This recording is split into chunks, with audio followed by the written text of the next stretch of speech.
ร่ำรวยเงินล้านสิ่งที่ท่านนั้นเคยคิดเคยฝันเคยปรารถนาเอาไว้บ่ว่าจะเป็นบ้านรถที่ดินและทรัพย์สินที่มีค่าต่างๆก็จะกลายเป็นความจริงอย่างแน่นอนจนคนอ้อมข้างตั้งฉายาให้ใหม่ว่าดวงดีดวงมหาเศรษฐีหน้าใหม่ในวงตระกูลตามตำราโบราณโหราศาสตร์ที่เก่าแก่และแม่นยำที่สุดซึ่งเป็นคำทำนายเทวดาชื่อดังในสมัยโบราณที่คนในบุหานนั้นต่างให้ความเคารพนับถือได้ทำนายเอาไว้ว่าใครคนใดก็ตามที่เกิดในลัคนาราศีสิงห์นั้น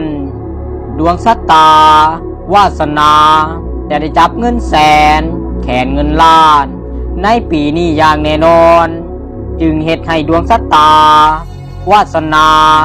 ของคนที่เกิดในลัคนาราศีสิงห์นั้น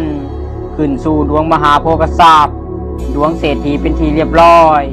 และจะมีโชคลาภถูกหวยรวยเบอร์และจะมีโอกาสสูงที่จะถือลอตเตอรี่รางวัลใหญ่เหตุให้ดวงชะตาของคนที่เกิดในลัคนาราศีสิงห์นั้นจากดวงร้ายจะกลายเป็นดวงดีจากดวงที่บ่เคยมีก็จะกลายเป็นดวงมหาเศรษฐีร่ำรวยเงินแสน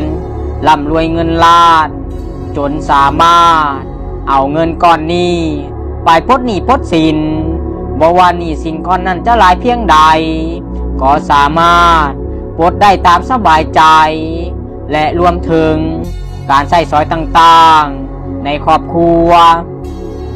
คนที่เกิดในลัคนาราศีสิงห์นั้นจนสามารถถอยรถป้ายแดงปลูกเขื่อนหลังใหม่ซื้อทรัพย์สินที่มีค่าตามสบายใจ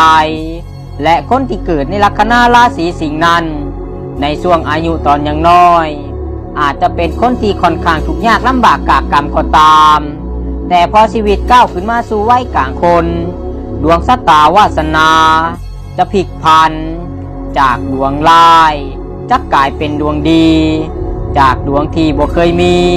ก็จะกลายเป็นดวงมหาเศรษฐีร่ำรวยเงินแสนร่ำรวยเงินล้านเพราะคนที่เกิดในลัคนาราศีสิงห์นั้นเป็นคนที่ฉลาดลักแหลมเป็นคนที่ดุมัน